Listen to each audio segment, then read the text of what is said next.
Hi, welcome back. Right now, we're going to take off on a construction journey. This is the canoe that we have as of date.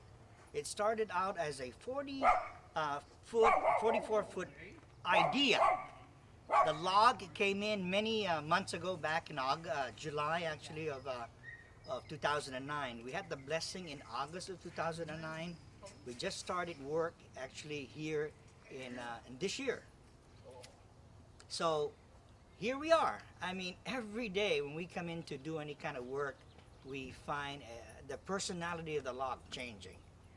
The other day, a gentleman was actually running one of the tools that we're using, hand tools, and he said he could feel the murmur of the canoe. The canoe is coming alive. Yes, indeed, every day that we work on it, every day that we put our passion into the canoe, the wood emerges. It changes from log to canoe. And every day you see a different smile on the log. The smile indicates progress. And here we are. This is a 33-foot log that you see right now. 33-foot log, redwood. It came from Mendocino up in Northern California.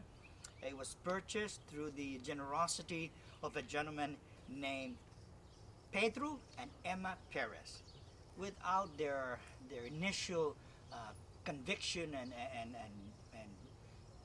dedication to this project, we would not start this project. But here we are now, putting our hands together. We have learned a lot from the books of old on how these things were constructed, what they did. We're putting that into our heads, or cabeza. We're putting the actual performance into our hands. And guess what's driving us? Our corazón, our hearts. But through the community and through the generosity of that community, we're actually making this thing happen. We still need a lot of donations, and we really could use your help. But today, I just want to share with you the different tools, the different hand tools that we're using. These are called the himas, okay? These are the adzes. This is a curved adze that we use pretty much every day. Every day, because it's a powerhouse of tools. These are the little adzes that we use to fine tune the edges, for example, as I demonstrate here. Just to chip away. It's actually a little chisel on a handle. This one is a curved chisel that actually gives you a little bit more contour control, okay? And we're doing this right now because we're going to continue this kind of work. This guy started it all. I mean, if it weren't for this guy, we would not be where we are. This is the huge Goliath of adzes, the himas. We call it the himan magas. This, in Chamorro, we call it himan tikike. And as a carver, all the carvers are gifted with this kind of device because it is the trademark of their craft. And you'll see many of us carrying this over our shoulder. And look at this canoe. I mentioned about asymmetry. Well, if you look down this side of the canoe, this is upside down canoe right now because we're working on contouring the belly. But if you look at this side of the canoe, it's all flat. All flat. On this side, you see a belly. You see the belly right here? There's the belly. The asymmetry of this log is going to provide its performance in the water. We're going to do a lot more work yet because this is just the keel of the canoe, the basic hull of the canoe. As we flip it over and continue the work on the sides, it's going to build up to 5 feet in height. That's from the ground up to 5 feet. That's from the center of the canoe. At the end of the canoe, the bow and the stern is going to stand up about 7.5 feet. It's about that high, 7.5 feet. So it may not fit here, but it definitely be out in the water. September of this year, we plan to have this thing already in place in Mission Beach, over at Ski Beach rather. What we're going to do is get this thing as centrally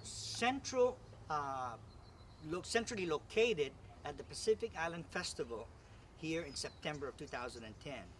Good news! I want to share this with you. that the Maritime Museum has extended its help in promoting our project. It's given us a section of beach over at the National Training Center, the old National Training Center. It's given us a section of beach to complete the construction of this canoe so that the general public would have access to it. Once completed, they've given us a berth between the Berkeley and the Star of India.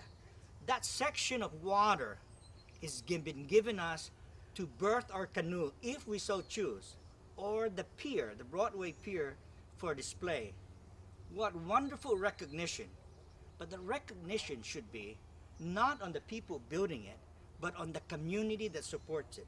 This is a work of not one individual, not 3 or 5 crew members, but of a community. We place emphasis on that because if it were not for the community and the other people that really promote this project, we won't be here. This project, I want to give you a little history. An uncle of mine, Carlos P. Taitano, has been encouraging me by letters, by phone calls. Mario, built the Sakman. No, uncle, I don't have time. But you know what? I'm going to make time. Unfortunately, he has passed away, but we're building this canoe in his memory because he was so impactful in bringing us to realize the importance of the Sakman as an icon of our history, an icon of our culture, who we are as Chamorros.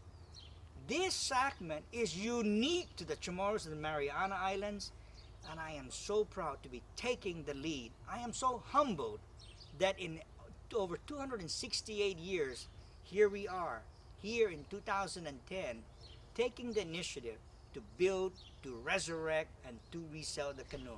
We're not just going to build the canoe and then display it. We're going to build it and sail the canoe back to the islands. It sounds a scary and scary task, but you know what? If we can encourage other islanders to join us in this flotilla, we will go back. It is part of bridging and completing the circle of our history, basically, because as we, as Pacific Islanders, have migrated, there's always that yearning to go back. And we're going to do this. Hopefully in 2011, we will have all the resources in place, and of the cabeza, of course, so we learn how to navigate and handle the canoe. And with all your help, we will make it happen.